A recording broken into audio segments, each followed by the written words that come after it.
The smartphone market may be cooling down, but the silicon inside them is red hot. Samsung's Q3 guidance figures the company's preview to actual earnings, pointing to yet another record profit at $9.3 billion.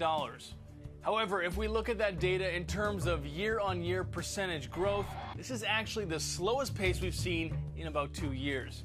That's largely because Samsung's biggest profit engine, high-end handsets like the S4 and of course the new Note 3, appear to be nearing a peak.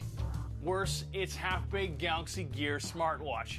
Yes, they beat Apple to market, but it's hardly a glorious start. Instead, Samsung is counting on another revenue source, its semiconductor unit, to do that heavy lifting. Years of cautious investment and consolidation in the chip sector has constrained supply, boosting Samsung's profits. And to fire at a key facility of chip competitor Hynix means prices for DRAM memory in particular are likely to stay high.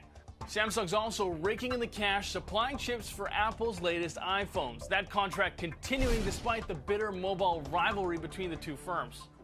Still recommended as a buy or a strong buy according to the vast majority of analysts we track, Samsung does need to find more money spinners to stay in the good books.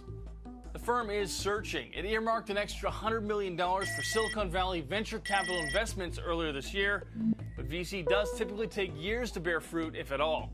And while the memory price boost does buy the firm some more time, investors should keep in mind that there's really very little visibility on where the South Korean tech giant's next big revenue growth spurt may actually come from.